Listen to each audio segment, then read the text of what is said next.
What happens when a beloved franchise known for its hardcore gameplay and remorseless difficulty attempts a new game completely outside of its wheelhouse? Something amazing, apparently. In a fortunate turn of events, I got a code for Elden Ring Nightreign's network test this weekend from an extremely generous friend. So I wanted to share my experience with all of you and give my thoughts on what's shaping up to be the next banger of a game from the studio that never seems to miss.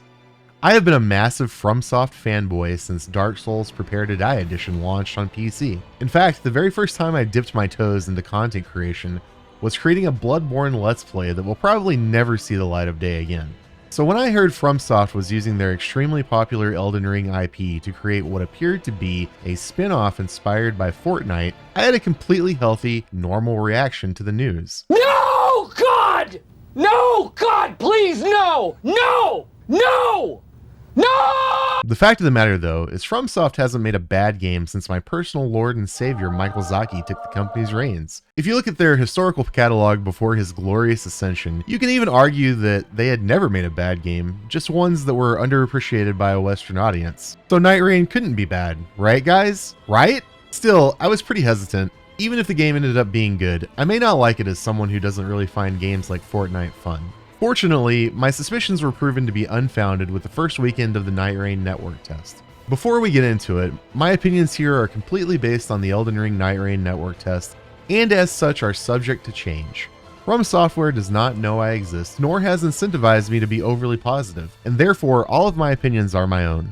I'll start off by saying, Elden Ring Nightreign was clearly made to be an online multiplayer game for the new age of social media gaming, taking place on Twitch, YouTube, and other platforms. It is fast-paced, team-oriented, and has room for both individual and group achievement. All of these features are wrapped up in a nice, neat Elden Ring package that makes it feel unique when compared to other games. From the moment I loaded into my first game, I was hooked. I can confirm firsthand that all of my suspicions were true. This game was addictive. It took me a couple of rounds to get acclimated to the controls and the gameplay loop. Each round you dropped into a map that has a shrinking ring mimicking games like Fortnite, Apex Legends, and others. Your squad of 3 players progresses through 3 in-game days that have a day and night cycle. During the day, in days 1 and 2, you will have time to run around and kill encampments of fodder mobs and mini-bosses to get runes to level up with at Sites of Grace or purchase items from vendors. If you get smithing stones, you can also use anvils to upgrade your weapons. You can loot chests, random drop locations, and mini-bosses for weapons and items you can use throughout the match. Mini-bosses also have a chance to allow for you to choose a buff instead of a weapon. During the night, you will face the major boss of the current day, which will drop much better rewards, buffs, and runes. If your team makes it through days 1 and 2, you will be teleported to the Spirit Shelter, which looks like the last area of Shadow of the Erd Tree. Fortunately, you don't have to fight Radahn a third time, at least not for the time being. Here you will fight against the boss of the current match, where if you win, you achieve victory and get large rewards. For those of you playing Elden Ring again to get a feel for the combat, I'll warn you that Nightreign is similar, but just different enough it can throw you off. The movement is much faster paced than I was used to with Souls games. This actually caused me to feel like my timing was off with moving, attacking, and navigating the overworld till I got the hang of it. Leveling up also does not allow you to allocate stats like you would in Elden Ring. This leaves you at the mercy of the progression curve of each character.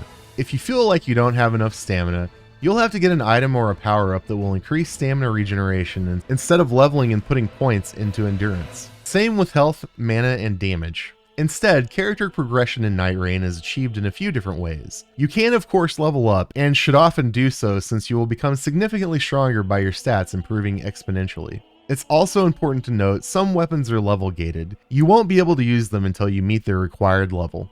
Then there's the quality of weapons. From what I saw, there are normal tier, blue tier, purple tier, and finally gold tier weapons. You can use smithing stones found on the map to increase a weapons tier at an anvil. I remember finding a vendor that sold smithing stones, but it seems like each vendor has a random assortment of goods per match.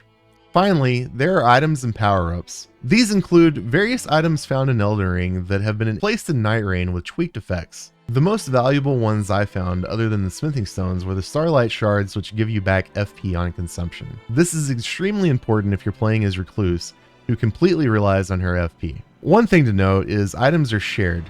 This means if you go through and pick everything up, your teammates won't be able to get anything in the beginning of the match, and this can hinder group progression. I'm not sure how this will impact the game for now, but I imagine on launch it'll be important to keep in mind the further you progress.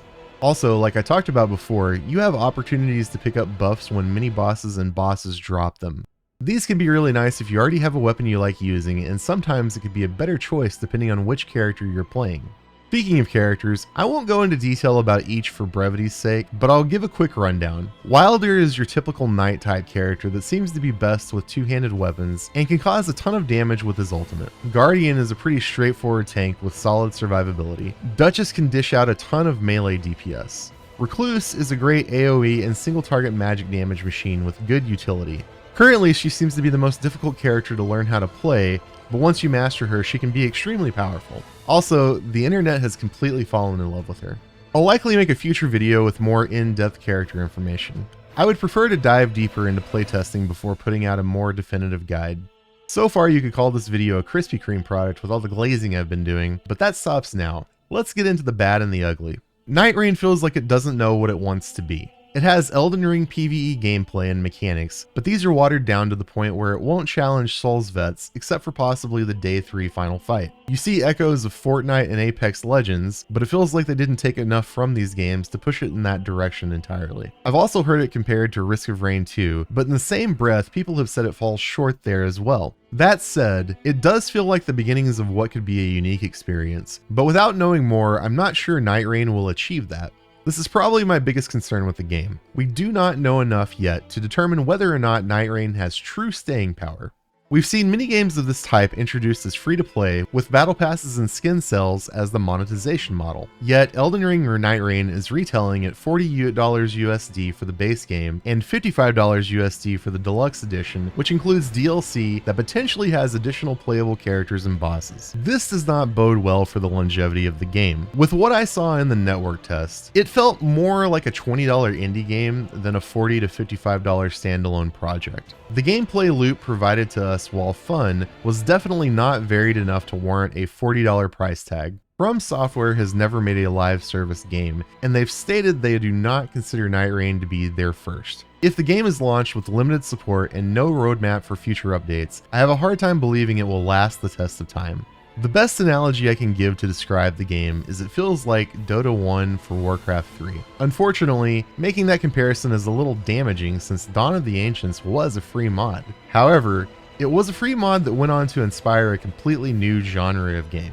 Yet, everything is not doom and gloom. There are a lot of content options and routes Nightreign can take. FromSoftware may follow the Monster Hunter model where additional content is patched in later, or potentially sold as expansion packs like we've seen with games such as Borderlands. It's certainly possible we could see continuous updates, or we could just see absolutely nothing at all beyond the initial launch. We just don't know what we don't know at this point. My intention, however, is not to completely deter people from buying into Nightreign. I'm still excited by it and will most likely play it day one. I just want all of you to be aware of the pros and cons. I plan to enjoy the game for what it is, a passion project that was greenlit as an experiment for the company. FromSoft knowingly took a risk to try something new, and I want to see it pay off for them. This is the exact experimental behavior we as gamers all want to see from AAA studios. Many of us want to see these studios using their resources, funding passion projects, and potentially creating something new and amazing for us to enjoy instead of churning out the same slop that they do every single year. Thank you all so much for watching. I hope you found this review useful. Let me know down in the comments what you think of Nightreign and if you plan to play it. Don't forget to like and subscribe, and I will see you in the next one.